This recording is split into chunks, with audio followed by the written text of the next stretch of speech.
To create an effective edit and therefore a watchable film, you will need to understand A and B rolls. A roll is the video or audio that tells the story. It forms the backbone of a video. B roll supplements and supports A roll. In this interview with Jeff Yeadon, he is telling the story of how Aquamole Avon was discovered. This is obviously the A roll. The B-roll footage is the drone shots of Aquamole Pot, which help bring the story to life. Adding B-roll makes the final film more interesting and visually appealing, and it helps to maintain interest in what is being said. B-roll footage can be used in a number of ways. You've just seen how it can be used to break up A-roll. It can also be used to cover up imperfections or jump cuts in an interview where ums, ers and stutters have been chopped out. For this interview I used two cameras for A-roll. This gave me the option to either change to a different camera or add B-roll footage to anything that was likely to spoil the finished film. B-roll can also be used to serve as a transition between separate film segments, say when introducing a new topic. In summary, if B-roll is used well, it can really bring a story to life. What are cut-in and cutaway shots? A cut-in is a close-up of something that's visible in the main scene. A cutaway shot is a shot away from the main action.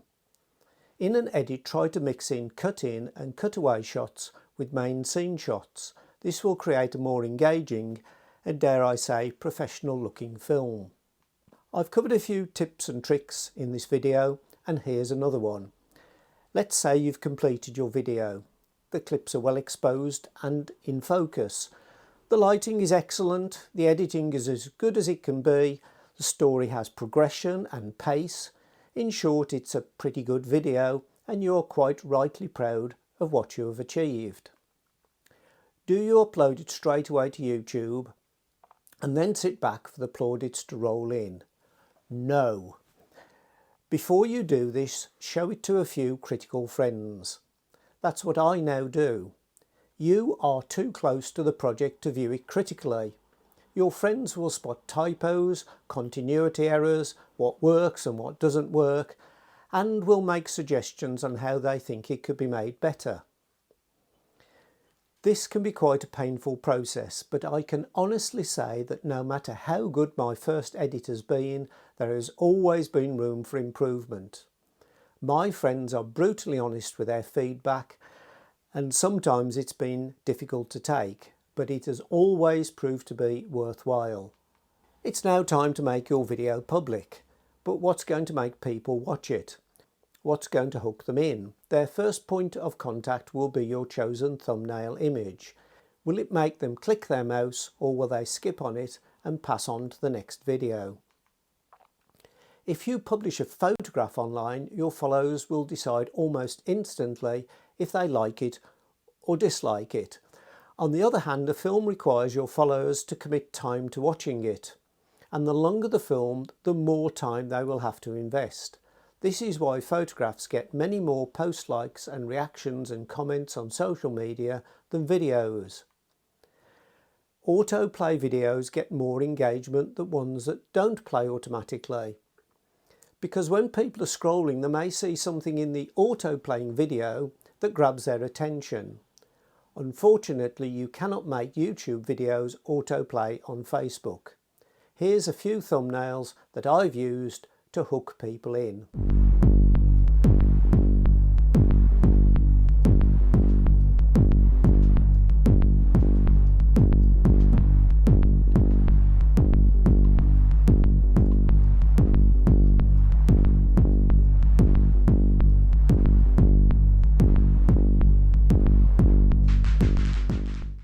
What makes a successful video?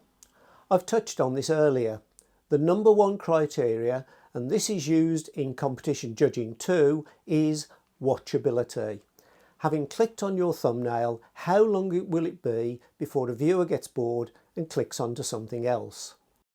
YouTube Creator Studio gives you access to an audience retention graph for each of your videos. They look like this. Is this good, bad or typical? Believe it or not, it's pretty good. In these days of masses of online content and short attention spans, you will almost always see a large drop-off in the first few seconds, and this is a lesson for content creators.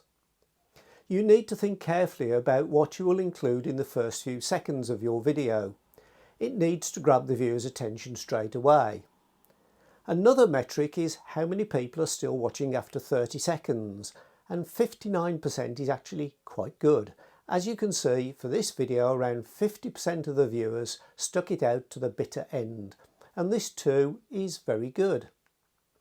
Another way of judging how successful your video has been is feedback. How many of your viewers are moved enough by your films to make a comment? I think we would all be delighted to receive feedback like this.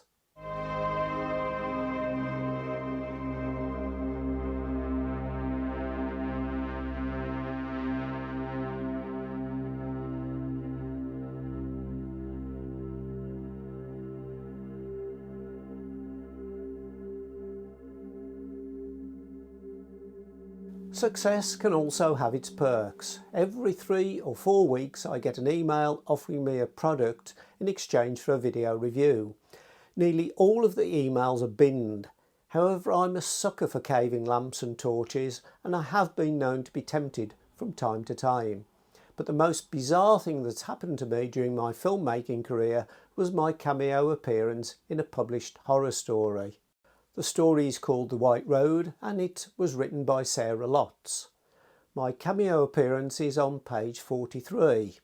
If you want to read all about it, then the book is available from all good booksellers.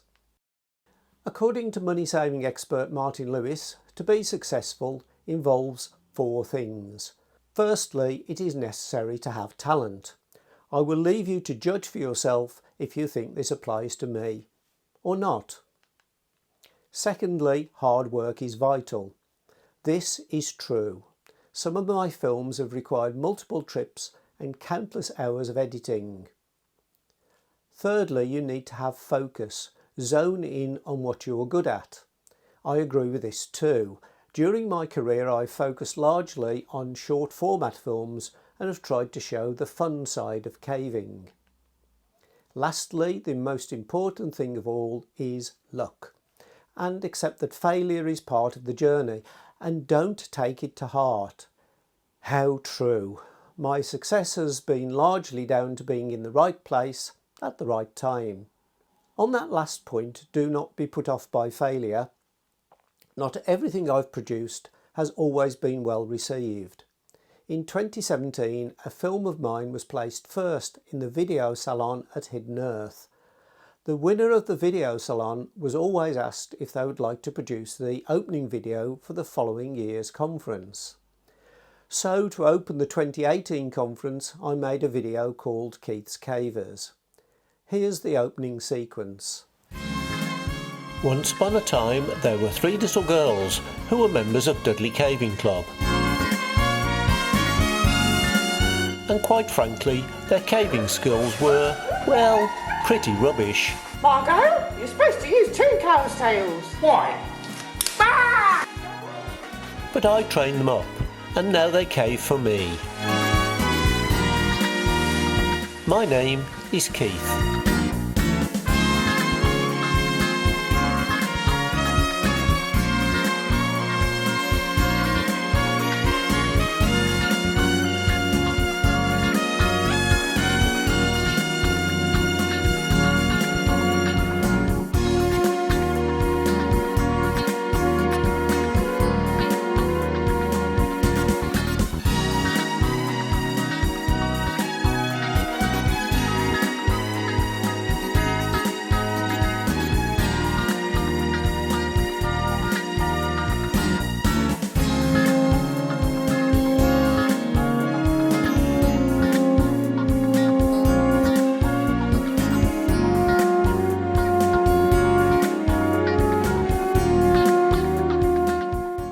The complete film took several weeks to plan, storyboard, film and edit. At the time it was probably the film that I'd spent most time and effort in producing, and I must admit, very pleased with the result. It bombed. Here are a few of the comments it attracted. To use this as the opening AV for Hidden Earth was, in my opinion, an extremely poor choice. Quite a number of people commented most strongly and said that it left them completely uninspired. At the end you could have almost heard a pin drop, such was, in my opinion, the lack of wow factor. These comments, I have to confess, left me feeling quite depressed, and I decided to not upload it to my YouTube channel. It was obviously a crap video, and I didn't fancy subjecting myself to any more humiliation. Then one evening, a few days later, I was feeling quite a lot better. This may possibly have had just a little to do with consuming a couple of fairly large glasses of my favourite malt Scotch whisky. And in this state of alcohol-induced euphoria, I hit the upload button. And this was the response. This is the cheesiest opening ever, and I think I love it. Awesomely done, very entertaining, very nice editing too. Dude, that intro is funkadelic, man, yeah. A superb and very entertaining video, Keith. The world is a much better place now that we have your angels. How can something so wrong in so many ways be so incredibly right? Maybe the best comedy on YouTube. And I can honestly say there was not one single negative comment. How true it is that you can please some of the people all of the time. You can please all of the people some of the time, but you can't please all of the people all of the time. This video would not be complete if I didn't say a little about the film production process, which has 5 stages. Number 1 is development. This is the planning stage where you need to address the questions: what are your aims and objectives in making the film, who are you making it for, and where will it be filmed? At the end of this process, film companies decide whether it's a film they want to make or not. You then move on to pre-production. This is where you assemble your team, storyboard your video, and gather together any equipment and props you think you may need. Thirdly is the production or filming phase. This is where you go out and you capture the clips that you've determined you'll need in order to make the film, put the story together. Post-production is the editing phase. This is where you actually create the film, where amongst other things you add music, balance the colour and sort out the sound. Finally, distribution is bringing your film to the attention of your identified audience. In my case, it is promoting it on various social media platforms. To demonstrate the complete film production process, I will use one of my videos. It's my take on a fast show sketch from the 1990s. Get a shot of the hole there, Loz. Now pan up.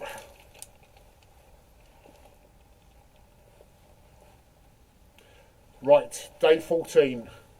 Chunky and Cave Keith here, potholing. Potholing. Potholing, where big men get into small holes. The development stage. I only had one objective, and that was to create my version of the sketch. The intended audience was me. I only made it because I loved the sketch so much.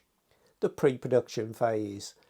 The storyboard was already done, as I was simply copying the sketch. I just needed to film an opening shot to set the scene, and then a shot of Mark and me standing side by side, chatting. We had to assemble all the gear. And I can tell you this stuff don't come cheap. It certain don't, it come expensive. Ropes, ladders, SRT kits, walkie-talkies and so on. Eldon Hole was chosen for the location. I decided to use my iPhone and a Zoom IQ5 mic to record the sound. As it was a surface location, I had to windproof the microphone. I made a windproof shield from an old yoghurt pot and a piece of foam underlay. Finally, neither Mark nor I could remember our lines, so I had to make prompt cards. The production or filming phase. I used my drone for the establishing shot, which I managed to capture before crashing the drone down the pothole. The camera was tripod mounted for the main scene. We had to do several takes before we got it right. I also had to do a sound check before the main take.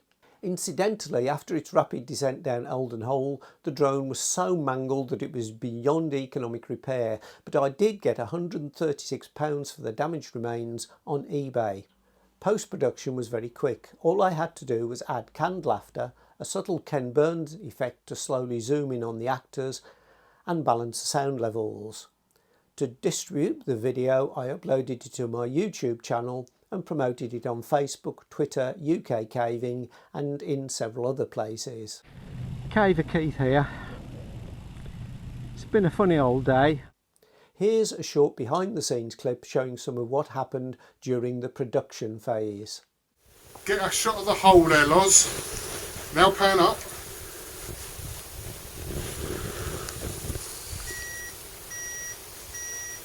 We're going to need a new battery. New battery. 7 buttered badgers potholing club have known to have perished down there, 5 of whose bodies have never been recovered. I've lost my Really? part on the script. Really? Yeah. Potholing. We're big men get into small holes. Now you need plenty of rope. And balls, you need balls to get into the hole. You certainly need balls there, Caver Keith. We're standing at the mouth of hole. That's quite funny, really. Hole P147A, otherwise known as the mouth of hell. Right. Now, there's quite big breaks in between the... There is.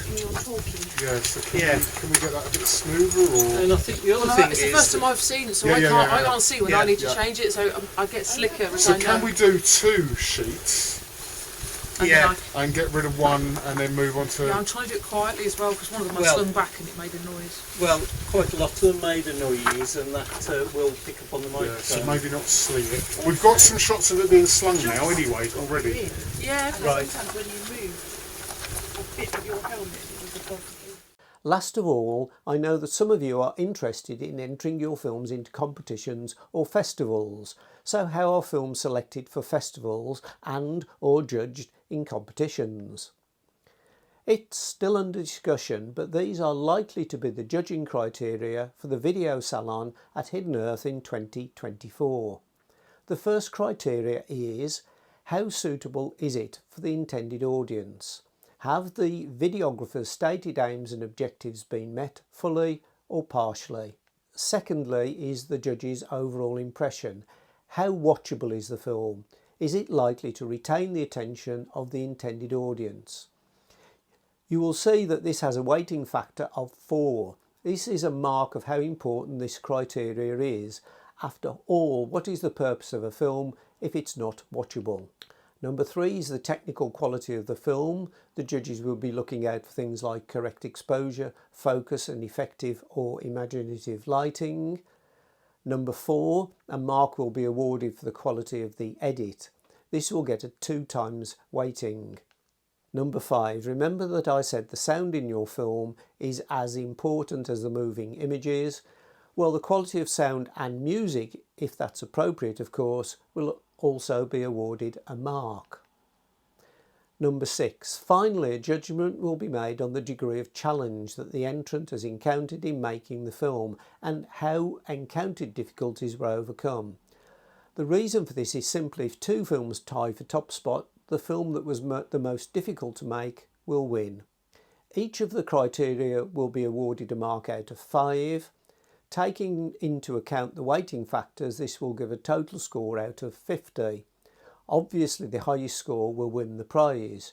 Just like in public exams, grade boundaries can be set for either awarding distinctions and merits or to decide whether a film will meet the criteria for entry into a festival. You must judge for yourself if you think my videos meet any of the success criteria of watchability, filming quality, effective lighting, editing and so on, but I will leave you with what one critic had to say. What do you think of Caver Keith's videos? Well, they're okay, but I mean, he's no Sid Peru, is he? So in summary, if you are just starting out with filmmaking, here are a few things to bear in mind. Don't be too ambitious. Start off with something simple and set yourself realistic and achievable goals. Often you have to work with the clips that you've managed to capture and not what you would ideally like. Your film is unlikely to be perfect as you will be filming in challenging conditions, but this doesn't really matter as the most important thing is to make films that are watchable. This is more important than producing a film which is technically perfect. You will need to be ruthless with clips that do not add anything to the narrative. Remember the adage that less is often more. Have critical friends, people who are not afraid to tell you the truth. Your overall aim should be to engage your audience. If your audience is engrossed, time will fly and hopefully they will watch to the end. And don't be put off by failure or criticism. People can be very cruel. And that's it. Do enjoy your filmmaking. It has given me enormous pleasure over many years. If you think there are any aspects of underground filmmaking that I have not covered, please comment below and I will try to cover them in a future video. Enjoy your filmmaking.